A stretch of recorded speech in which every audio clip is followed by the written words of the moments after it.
금요 예배 나오신 모든 분들께 하나님께서 주신 은혜와 평강이 가득하기를 주의 이름으로 축복합니다. 어제 예수께서 우리에게 오신 날을 기념해서 성탄절 감사 예배를 드렸습니다. 예수님이 오심으로 이제 갇혀있던 우리들의 삶이 완전히 열리고 새로운 생명, 영원한 생명을 얻게 되었죠. 예수님이 오셔서 우리를 구원하기 위한 여러 가지 사역들, 즉 고난의 길을 걸어가시다가 십자가에 매달려 이제 죽임을 당하셨습니다. 그런데 만약에 예수님께서 죽임을 당하시고 부활하지 못했다면 주님이 우리의 구원을 위해서 행하셨던 모든 사역들이 헛된 일로 그냥 끝나고 마는 것이죠. 그래서 이 부활은 엄청난 사건인데 우리가 예수님께서 부활하신 것, 이것을 기념하기 위해서 우리가 매주마다 모여서 주일로 지키고 하나님께 예배를 드리는 것이죠. 근데 하나님의 사람이라고 하면서 이 부활을 믿지 못하는 사람들이 있었어요. 그래서 이 부활을 믿지 못하는 사람들이 어떤 그 사고관, 어떤 세계관을 가지고 있는지, 그들의 삶에는 어떤 특징이 있는지, 그리고 그렇다면 부활을 믿는 우리들은 어떤 삶을 살아가야 하는지, 그런 부분들을 전하도록 하겠습니다. 오늘 이 말씀에 부활이 없다 하는 사람들이 등장하는데 그 사람이 누구냐면 사두개인입니다. 사두개인들이 부활을 믿지 않아요.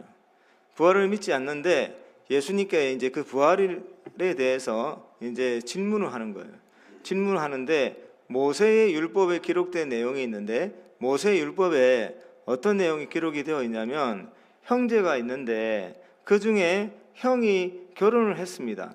결혼을 했는데 이 형님이 그 아내와의 사이에서 자녀를 두지 못하고 죽었을 때 그때 어떻게 이제 동생들을 해야 되냐면 그 자녀를 두지 못했기 때문에 그 형님이 소유하고 있는 기업들을 물려줄 자녀가 없어요. 그러면 형님의 이름으로 이제 계속 이어지는 그 가문이 이제 사라지게 되는 겁니다. 그래서 하나님께서는 그것을 싫어하셔서 동생이, 그 형의 남동생이 형수와 잠자리를 가져가지고 아이를 낳도록 해줘야 됩니다. 그렇게 해서 태어난 아이는 동생의 호적에 입적되는 것이 아니라 죽은 형의 호적에 입적이 되는 거예요. 그렇게 해서 형이 가지고 있는 기업들이 그 아이에게 대물림이 되도록 그렇게 하나님께서 제정하신 법입니다. 자, 그런데 이제 이 사두개인들이 그 율법을 가지고 예수님께 질문하는데 7형제가 있는데 첫째 아들이 결혼을 했다가 자녀가 없이 죽었습니다. 그러면 이제 둘째 형이 그 이제 대를 이을 그 의무를 해야 되는데 그렇게 하다가 둘째도 죽고 말았고 그렇게 해서 셋째도 죽고 넷째도 죽고 일곱째까지 다 죽었습니다. 그러면 이제 그 첫째 형님과 결혼했던 여인은 그 몇 명의 남편을 두게 되는 거냐면 7명의 남편을 두게 되는 거죠. 그렇게 해서 나중에 그 첫째 형이 부인이었던 그 여인도 죽었을 때 자, 나중에 이제 그 7명의 형제와 이 여인이 부활을 했다 하면 그러면 그때 이 여인은 누구의 아내가 되어야 합니까? 라고 하는 질문을 예수님께 한 겁니다. 자, 그러자 예수님께서 이제 뭐라고 그 사두개인들을 평가를 하냐면 그 24절에 나오는데요. 24절에 사두개인들의 질문이 끝나자 너희가 성경도 모르고 하나님도 모름으로 오해를 하였다라고 그렇게 평가를 내립니다. 이 사두개인들이 어떤 사람들이었냐? 오늘 본문에서 말하는 사두개인들은 부활이 없다고 생각하는 사람들인데 그들이 가지고 있는 특징이 뭐냐면 성경도 모르고 하나님도 모르는 사람이다라고 이제 하나님께서 내리신 평가인 거죠. 여러분, 사두개인들은 종교적인 귀족입니다. 그리고 이제 그 나라의 지도층입니다. 그리고 성전에 관련된 모든 어떤 그 권리들을 다 소유하고 있는 그런 종교 귀족, 정치적으로 경제적으로 힘이 있는 기득권 부유층이었어요. 자, 그런데 이 사람들이 성경을 모른다고 예수님께서 판정을 내리는데 그 이유가 있습니다. 이 사두개인들은 이 구약에 이제 성경이 여러 권이 있을 텐데 어떤 성경만을 하나님의 성경이라고 인정을 했냐면 모세의 오경, 그 모세의 오경만 성경으로 인정을 했습니다. 그 이유가 있는데 이 사두개인들이 제가 조금 전에 말씀드렸지만 성전에서 이제 그 일어나는 모든 제사라든지 그 관련된 모든 어떤 행위라든지 그런 것들을 관장하는 모든 권리들을 이 사두개인들이 다 가지고 있었어요. 그리고 이 이스라엘은 이제 절기가 있는데 1년에 3번 이스라엘의 모든 남자들은 1년에 3번의 그 절기가 되면 예루살렘으로 가서 제사를 드려야 되는 그런 규례도 있습니다. 그러니 1년 동안 얼마나 많은 사람들이 예루살렘 성전에 와가지고 제사를 지내겠습니까? 그래서 흠이 없는 재물을 파는 어떤 권리들, 그리고 와서 성전세를 바쳐야 되는데 그 돈을 환전하는 권리들, 모든 권리들을 이 사두개인이 다 가지고 있었어요. 그러니까 사두개인들에게 있어서 자신들의 부를 계속해서 축적하고 유지하고, 그리고 그 부를 통해서 자기들이 가지고 있는 권리들을 더 확장해 나가고 공고히 다져 나가는 데 있어서 가장 중요한 게 뭐였냐면 제사였습니다. 제사인데 모세의 오경이라고 하는 이 성경에 뭐가 계속 강조가 되냐면 제사가 계속 강조가 되는 거예요. 창세기에 아브라함이 나오는데 아브라함은 그 가는 데마다 제사를 참 열심히 드렸던 그런 믿음의 사람이었습니다. 그리고 창세기가 끝나면 레위기는 시작부터 번제에 대한 이야기가 나오면서 제사에 대한 규례가 많은 이제 부분을 차지하고 있습니다. 그리고 민수기 신명기를 넘어가면서도 하나님께서는 그 절기에 대해서, 제사에 대해서 그런 이제 내용들을 이스라엘 백성들에게 이제 알려주셨죠. 그러니 이 사두개인들은 이 제사를 중요하게 여기는 모세 오경은 자기들에게 너무너무 맞는 성경이었어요. 그래서 이 모세 오경만 성경이라고 이제 인정을 했는데, 그러면 그 뒤에 나오는 역사서라든지 선지서라든지 이런 것들을 왜 성경으로 인정을 안 했는가? 그 이유가 있는데, 이제 역사서에 보면 하나님의 백성들이 그 하나님께 이제 그 하나님의 말씀을 불순종하고 하나님의 뜻을 저버리고 우상을 섬기고 하는 이제 죄를 반복해서 짓고, 하나님은 그에 대해서 합당한 벌을 내리시고 또 어느 정도 지나면 하나님이 용서해 주시는 그런 이야기가 반복이 되는데, 그래서 하나님께서 뭘 강조를 하냐면 제사보다 순종이 더 낫다. 진정한 제사는 하나님의 말씀에 순종하는 거다. 이런 이제 가르침을 주시는 성경이 역사서부터 그런 내용들이 많이 등장을 합니다. 대표적인 게 사무엘상 15장에 이제 그 사무엘의 이야기가 나오죠. 사무엘과 사울의 이야기가 나옵니다. 사울이 계속 불순종하자 하나님께서 보내신 선지자 사무엘이 이제 순종이 제사보다 더 낫다는 그 가르침을 이제 사무엘에게 주는 겁니다. 그리고 시편 51편을 보면 다윗의 이제 노래가 나오는데 거기에 진정한 제사는 상한 심령이다라고 하는 그런 구절들이 나와요. 그러니까 진정한 제사는 하나님 앞에 자복하고 죄를 깨닫고 통회하는 심정으로 하나님 앞에 나오는 그 상한 심령, 그게 진짜 하나님이 기쁘게 받으시는 제사다. 이런 이제 구절들이 나옵니다. 그리고 선지서는 더 적극, 더 분명합니다. 이사야서 1장을 읽어 보시면 하나님께서 이 제사를 드리는 이스라엘 백성들을 어떻게 평가를 하냐면, 너희들이 정말 이 기름진 제물들을 가지고 나와서 나한테 그 제사를 드리는데 하나님의 말씀은 저버리고 가지고 나오는 그 제물들을 내가 더 이상 받지 않겠다. 그 제물이 역겹다. 그 제사를 받지 않겠다라고 1장부터 하나님께서 제사를 아주 폄훼하는 그런 말씀을 이스라엘 백성들에게 선포를 하십니다. 그러니까 제사가 중요하게 여겨지고 제사가 더욱더 널리 퍼져야 자신들의 부를 쌓을 수 있고 권력을 공고히 다질 수 있는데, 역사서라든지 선지서라든지 시가서라든지 이런 성경에는 이제 하나님의 말씀을 더 중요하게 여기는, 어떻게 보면 제사보다 제사를 조금은 내려놓고 하나님의 말씀 더 부각시키는 이런 이제 성경들은 마음에 들지 않았던 거예요.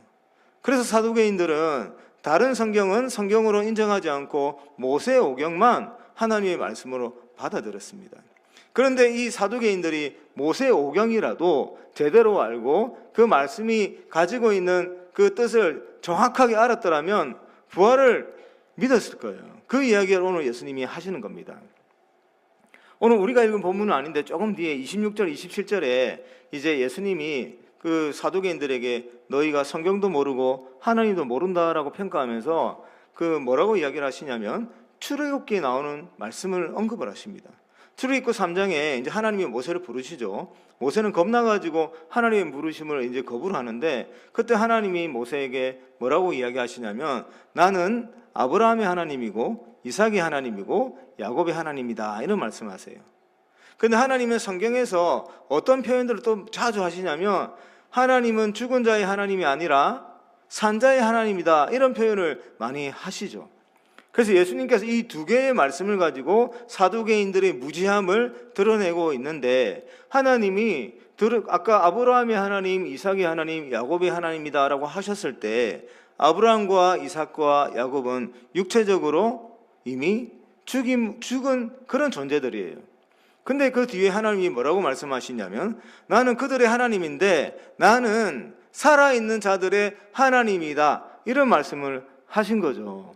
그러면 하나님께서 이렇게 말씀을 하셨는데 아브라함과 이삭과 야곱은 어떤 존재들이라고 하는 겁니까? 하나님께서 그 사람들을 향해서 살아있는 자다라고 선포를 하신 거죠.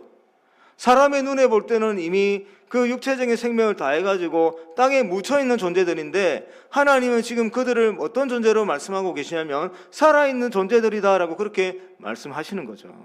그게 말씀이 어디에 있냐면 출애굽기에 있었던 겁니다. 그러니 이 사두개인들이 성경도 모르고 하나님의 능력도 모르기 때문에 부활을 믿지 못했던 겁니다. 이 성경을 모르니 하나님의 능력을 모르기 때문에, 하나님의 능력을 모르는 사람들은 곧 어떤 사람들이냐면 한계에 갇힌 그런 사람들인 거예요. 성경의 오늘 본문에서 이 사두개인들은 성경도 모르고 하나님의 능력도 모르는, 그래서 부활을 부정하는 사람들이에요. 그러면 이 사두개인들이 실제로 살아가는 삶에 있어서 어떤 특징을 갖고 있느냐, 이런 세계관, 부활을 믿지 않는 세계관, 성경을 잘 제대로 알지 못해서 하나님의 능력을 믿지 못하는 이런 세계관을 가지고 살아가는 사두개인들이 보이는 첫 번째 특징은 뭐냐면 한계에 갇혀 있는 사람들을, 한계에 갇혀서 살아갑니다. 여러분, 이 부활이라고 하는 게 무엇을 뜻하는 거냐면, 부활은 죽음의 권세를 멸한 사건입니다. 이 죽음이라고 하는 것은 모든 인류를 뒤덮고 있는 너무너무 강력한 권세였어요. 모든 인류 중에 이 죽음의 권세를 이겨낼 수 있었던 사람은 단 한 명도 없었습니다. 모든 인류가 어떤 시기를 불문하고 과거 아담 이후로부터 있었던 사람들, 그리고 오늘날, 그때부터 오늘날까지 있었던 사람들 중에 아무리 많은 권세와 높은 그런 지위를 가지고 있는 사람이라 할지라도 이 죽음의 권세를 이겨낼 수 있는 사람은 그 누구도 없었습니다. 모든 인류들이 다 이 죽음의 장막 안에 놓여 있었어요. 죄와 사망의 권세에 짓눌려 가지고 살아갔었습니다. 그들에게는 희망이 없는 삶을 살아갔던 겁니다. 부활이라고 하는 것은 희망이에요. 소망이고. 그러니까 이 사두개인들은 그 하나님을 모르기 때문에 사람들이 가지고 있는 그 한계에 갇혀서 그 너머에 있는 것들을 보지 못하고 살아가는 그런 존재들이었어요. 여러분, 한계에 갇히면 사람들이 어떤 특징을 보이냐면, 우리가 살아가다가 우리들의 지혜와 우리들의 능력을 해결할 수 없는 어떤 아주 큰 이제 문제에 딱 도달하게 되면 더 이상 이 문제를 헤쳐나갈 수 있는 길이 없다라고 하는 것을 우리가 뼈저리게 이제 경험하게 될 때 우리는 그 한계에 눌리게 되는데, 그때 우리가 어떤 이제 반응을 보이게 되냐면 대표적인 반응이 체념과 낙담입니다. 포기입니다. 포기. 그리고 극단적인 선택을 하는 겁니다.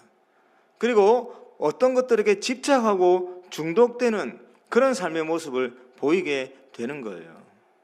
여러분, 성경에 보면 이 아브라함의 이야기 가운데 이제 조카 룻에 대한 이야기가 나오는데, 룻이 소돔과 고모라가 멸망을 당했을 때 하나님께서 그 룻을 구원해 주셨죠. 구원해 주셔가지고 그를 멸망당하는 도시에서 생명을 살려주시는데, 그때 살아난 사람이 두 사람이 더 있는데 룻의 딸들이었어요. 근데 이 사람들은 하나님이 구원을 해주셨는데 구원을 얻었다고 생각을 못해요. 망했다고 생각을 합니다. 그 한계 가운데 그 소돔과 고모라가 멸망했을 때 멸망한 상황에 자신들의 힘으로 그 상황을 벗어날 수 없다는 한계에 부딪힙니다. 왜냐하면 그들의 가치관이 이미 그 소돔과 고모라의 사람들이 가지고 있던 가치관에 물들어가지고 자기들이 가지고 있었던 것, 그 도시에서 자기들이 쌓았던 그 모든 것들을 다 잃어버렸을 때 더 이상 그 상황을 돌파할 수 있는 길이 없다라고 하는 그런 한계에 부딪힌 거예요. 그 한계에 갇히자 이 룻의 두 딸들이 어떤 선택을 했냐면 아버지와 동침을 해서 자녀를 낳는 그런 선택을 한 겁니다. 그렇게 다른 데서 온 게 아니라 그 한계에 봉착했을 때 그 안에서 올라오는 두려움을 해소할 수가 없어서 다른 길을 찾지 못했던 겁니다. 그러니 그런 선택을 하게 된 거죠. 이게 한계를 벗어나지 못한 사람들이 보이는 전형적인 특징들이에요.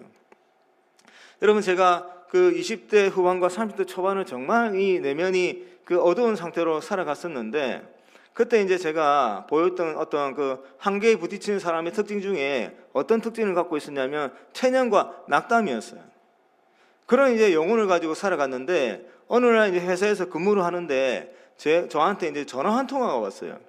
전화 한 통화가 왔는데 무슨 통화였냐면, 그때가 이제 2000년대 초반인데 1990년대 후반부터 저기 지금 그 용호동 저 끝에 들어가면 이기대 끝까지 쭉 들어가면 그 아파트 단지가 있지 않습니까? SK 5, 6도 SK 아파트가 있어요, 거기가. 그때 이제 거기가 신규 분양이 되었었는데, 저희 어머니께서 제 이름으로 거기 이제 청약을 신청을 했는데 당첨이 된 겁니다. 당첨이 돼가지고 거기서 이제 전화가 온 거예요. 얼마나 좋은 일입니까? 근데 제가 나중에 땅을 치고 후회를 했는데, 그때 제가 그 전화를 받았을 때 너무 귀찮았습니다. 마사 귀찮은 그런 상황이었어요. 그래서 당첨됐다는 이야기를 들으면 기뻐해야 되지 않습니까? 기뻐해야 되고 그 계약을 하려면 얼마가 필요하고 어떻게 준비할 수 있는지 알아봐야 될 텐데, 제가 그 전화 받는 즉시 제가 계약할 생각 없습니다 하고 전화 바로 끊었어요. 나중에 알고 보니 그거 할 수 있는 방법이 다 여러 방면으로 있었던 거예요. 제가 이제 직장을 다니고 있었으니까 그 계약금과 중도금과 이런 게 다 해결할 수 있는 방법이 다 있더라고요. 제가 그때 조금만 관심을 가지고 거기를 찾아봤다면 그때 집을 창건할 수 있었는데, 그 기회를 제가 놓쳐버렸습니다. 그만큼 제가 그때 이 내면이 어두워가지고 더 이상 그 다음 단계를 생각하지 못하는 그런 마음으로 이제 살아갔던 거죠. 그러니까 여러분, 우리가 한계에 갇히게 될 때는 이런 삶을 살아가게 되는 겁니다. 사두개인들이 이제 부활을 믿지 않으니 이런 한계에 갇혀 있어가지고 지금 부활에 대해서 질문하는데 어느 수준에서 질문하는 겁니까? 자기들이 생각할 때는 그 이상을 볼 수 없는 거예요. 그러니까 지금 이 땅에 살아가는 사람들이 보이는 그 삶의 연속으로 부활 이후의 삶을 동일시해서 본 겁니다. 그런데 하나님께서 우리에게 허락하신 부활 이후의 삶은 우리가 상상할 수도 없고 우리의 이성으로 예상할 수도 없을 정도의 그런 삶을 하나님께서 준비하고 계신 것이죠. 믿음으로 부활의 능력을 소유한 사람은 지금 이 땅에서 이루어지는 이런 삶의 형태로 부활 이후의 삶을 기대하는 것이 아니라, 하나님이 얼마나 대단한 모습으로 우리의 그 영원한 삶을 준비해 놓으셨을까, 거기서 우리가 살아가야 될 그 영원한 삶을 하나님께서 얼마나 위대한 삶으로 우리를 다시금 회복시켜 주실까, 이러한 기대감을 가지고 지금 이 땅의 한시적인 정말 이 연약한 능력을 가지고 살아가는 우리들의 삶의 연속이 아니라, 하나님께서 새롭게 만들어 주실 그 하나님의 영화로움으로 가득 찬 그런 새로운 나라를 꿈을 꾸면서 살아가게 되는 것이죠. 이게 이제 한계에 갇히지 않는 사람들의 삶이 되는 겁니다. 그리고 두 번째로, 이 사두개인들이 이제 이런 한계에 갇혀 있는데, 한계에 갇혀 있다 보니 어디에 집착하냐면 현실의 삶에 집착하면서 살아갑니다. 현실의 삶에. 하나님의 사람들이에요, 여러분. 사두개인들은 하나님의 사람들이고, 하나님의 사람들이라고 일컫는 이스라엘 백성들에게서 지도층에 속한 사람들이고, 하나님의 그 함께 하심을 상징하는 성전을 관장하고, 하나님과 교제가 일어나는 제사, 하나님과의 관계가 회복되는 제사가 일어나는 그 성전의 모든 것들을 관장하는 사람들인데, 정작 하나님과 교제는 친밀히 누리지 못하고 하나님께 약속하신 부활의 소망도 품지 못하고 그 영원한 나라를 보지 못하고 그 현실의 삶에 집착해가지고 지금 이 땅에서 내가 제일 잘 살아가는 것, 그것을만을 추구하며 살아가는 그런 삶을 살아갔던 불쌍한 존재들이 바로 이 사두개인들입니다. 하나님의 현현을 상징하는 성전 안에서 하나님을 만나지 못하는 존재들이었고, 하나님의 영화로움을 볼 수 있는 그곳에서 하나님의 영광을 보지 못하고 그 성전 안에서 올려드린 제사를 어떤 시선으로 바라보며 살았냐면 오직 자신의 욕심과 자신의 어떤 마음의 정욕들을 채우는 불을 축적하는 수단으로만 바라보면서 살았던 그런 사람들이었어요. 이 재물을 쌓지 못하면, 내가 이 권세를 지켜내지 못하면 이 땅 가운데서 어떻게 살아가나? 그래서 지금 내가 죽기 전에 최대한 많은 것들을 누리며 최대한 많은 권세를 차지하는 것, 그것에만 집착하며 살아갔던 정말 불쌍한 사람들이 바로 이 사두개인들이었습니다. 그러니까 여러분, 부활이라고 하는 것에 대한 믿음이 없으면 이게 그냥 우리 삶 가운데 아무런 영향을 미치지 못하는 것이 아니라 실질적으로 이 부활에 대한 믿음이 우리에게 영향을 미쳐서 한계를 벗어나지 못하게 만들고 이 땅에 있는 썩어서 사라질 것들, 헛된 것들에게 우리의 모든 영혼을 빼앗겨가지고 죽은 자와 마찬가지로 살아가게 만든다는 겁니다. 그래서 여러분, 부활에 대한 믿음, 부활에 대한 소망을 가지는 것이 너무너무 중요한 것이죠. 여러분, 그러면 이제 반대로 이 부활에 대한 소망을 믿는 사람들은 어떻게 살아가는가? 한계를 벗어나면서 살아갈 수 있는 거죠. 한계를. 연약한 피조물, 이 연약한 육체를 입고 있는 우리들 얼마나 한계가 많은 사람들입니까? 그러나 이 부활의 소망을 믿는 사람들은 하나님께서 열어가실 그 영원한 그 시간, 영원한 나라에 대한 그 나라의 모습들을 바라보며 살아가는 사람들입니다. 그리고 그런 삶을 가능하게 해주신 하나님을 소유한 사람들이기 때문에 우리는 이 땅에서 살아가는 그 많은 영역들에서 한계를 다 벗어나면서 살아갈 수가 있는 겁니다. 생각의 한계, 사고의 한계, 여러 가지 상황에 대한 한계, 그리고 부활, 그 영원한 나라에 대한 그런 그 나라를 바라볼 수 있는 우리 시선의 한계, 그 모든 것들을 벗어나면서 새로운 삶을 이루며 살아갈 수 있는 그런 사람들입니다. 제가 한 사람에 대한 예를 들 텐데요. 미국의 대통령 이야기인데 지미 카터 대통령입니다. 이분이 유명하죠. 저는 이분이 대통령 재임 시절에는 어떠했는지는 잘 몰랐어요. 나중에 이분이 대통령 퇴임하고 나서 이제 사회 공헌 활동을 아주 열심히 했던 그런 이제 인물이라서 그 이후의 삶에 대한 소식을 많이 들었었습니다. 이분이 이제 몇 년 전에 이제 작고를 하셨죠. 그런데 이분의 일생을 조명하면 부활의 소망을 품고 부활의 능력이 이분의 삶에 영향을 미쳤다라고 하는 것을 단적으로 드러내고 있다는 사실을 알게 되었습니다. 여러분, 이분이 이제 정치를 하는 분인데 1966년에 미국 조지아주에 주지사 선거를 이제 나갔다고 합니다. 그때 그 선거에서 패배를 해가지고 낙선을 했습니다.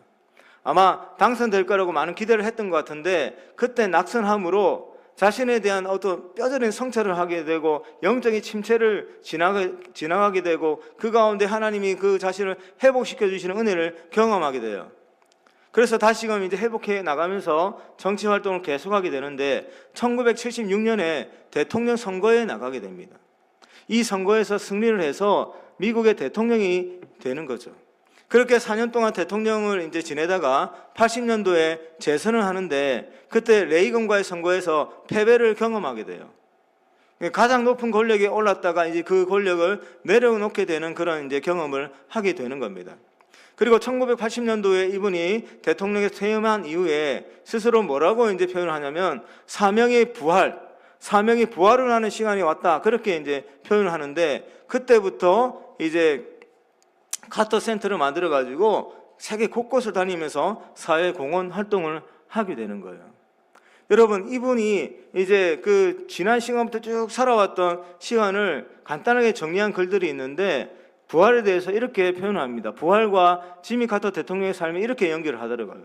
지미 카터 대통령에 있어서 부활은 죽은 다음에 누리게 되는 막연한 그런 사건이 아니라는 겁니다.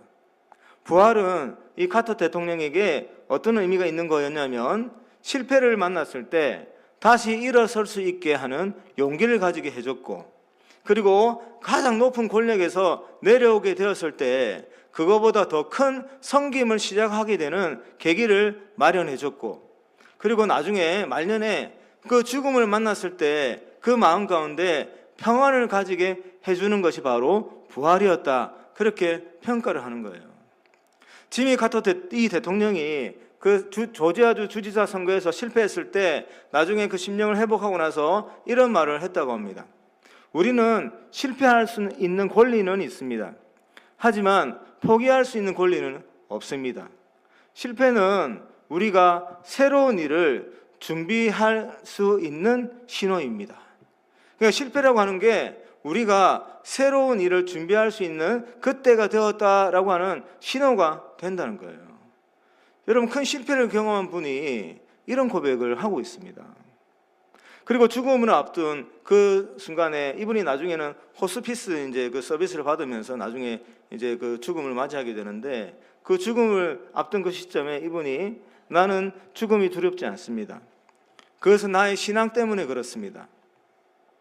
나는 내 삶의 마지막 순간에 새로운 그 일을 시작할 준비가 되었다는 그 사실을 믿습니다. 이런 고백을 하는 거예요. 죽음을 앞두고. 그래서 여러분, 이 지미 카터 대통령은 한계에 갇히지 않았어요. 여러분, 일반적인 사람들이라면 그 나라의 최고 권력에 도달했습니다. 최고 권력자의 어떤 그 자리에 올라갔습니다. 그 자리에서 내려갔을 때 보통의 사람이라면 그 최고 권력에 그 넘어서는 그 자리가 있을까? 그런 생각을 잘 하지 못하겠죠. 그 이상의 어떤 그 권세를 누리지 못하고 그 이상의 명예를 누리지 못하니 그 삶이 몸이 건조하게 될 수 있는 건데, 이 대통령은 자신이 누렸던 대통령의 자리를 세상에서 누릴 수 있는 가장 큰 성공의 자리로 여겼던 게 아니라 하나님께서 자기에게 주시는 사명자의 자리로 생각했고, 그 4년을 하나님이 내게 주신 일을 담당하는 시간이다, 이렇게 생각했던 거예요. 그리고 그 자리에서 내려왔을 때 그 대통령이라고 하는 자리보다 더 귀하고 값진 자리가 있다는 그 현장을 바라볼 수 있었던 겁니다. 그래서 한때 한나라의 가장 높은 자리에 있었던 이 권력자가 이 목수의 복장을 하고 망치를 들고 그 가난한 사람들에게 집을 지어주는 헤비다투 운동을 하면서 오랜 시간 동안 지내지 않았습니까? 이분이 직접적으로 그 집 짓는 그 일을 하게 된 계기도 그 가난한 사람, 너무너무 가난해서 삶의 소망을 놓고 사는 사람들에게 자립의 소망을 가질 수 있도록 도와주기 위해서 자신이 직접 그 목수의 옷을 입고 망치질을 하면서 그 현장에 함께 참여했다라고 하는 그런 이야기를 했습니다. 그러니까 이분의 삶은 누군가의 생명을 살려내는 데 도움이 된다면, 누군가의 무너진 삶을 다시금 살려내는 데 도움이 된다면 내가 그 일을 기꺼이 할 수 있습니다라고 하는, 자신도 살고 다른 사람도 살려내는 그 부활의 능력을 소유한 사람으로서 그 일평생을 살았던 모습을 우리에게 보여준 것이죠. 여러분, 부활은 우리에게 이런 삶을 가능하게 해줍니다. 살아가다가 어떤 힘든 문제를 만나가지고 더 이상 나의 힘으로 해결할 수 없는 그 어떤 그 시간을 지나가고 있는 분이 계실 텐데, 그럴 때 오늘 이 카터 대통령이 하신 말씀을 기억할 수 있기를 바랍니다. 실패하는 순간 다른 일을 준비하는 그런 때가 되었다라고 하는 그런 신호라고 합니다. 여러분, 정말 우리 힘으로 그 해결할 수 없을 때 하나님을 찾으시고 하나님께 가까이 나와서 하나님의 은혜를 구하며 그 시간을 지나가 보시길 바랍니다. 하나님은 우리는 유한하지만, 우리는 능력이 없지만, 우리는 그 한계를 돌파할 수 있는 능력이 없지만 하나님은 전능하십니다. 하나님께서 우리의 삶을 열어가실 겁니다. 하나님께서 사랑하는 그의 백성들의 삶을 인도해 주셔서 도저히 돌파할 수 없는 환경을 건너가게 하시고 도저히 건너갈 수 없는 사막을 지나가게 하시는 그런 사건들이 하나 두 개가 아니었지 않습니까? 여러분, 우리 선교의 모든 성도님들, 이 부활의 능력, 부활의 소망을 가지고 살아갈 수 있기를 바랍니다. 그리하여 한계에 갇히지 않는 삶, 하나님께서 열어가시는 그 참된 그런 그 능력 있는 삶을 살아가길 바라고, 우리도 그런 부활의 능력을 가지고 살아갈 뿐만 아니라 우리와 함께하는 이웃들이 그들도 부활을 경험할 수 있도록 우리가 그런 부활의 능력을 세상 가운데 전파하며 살아갈 수 있기를 주의 이름으로 축복합니다. 하나님 아버지, 감사합니다.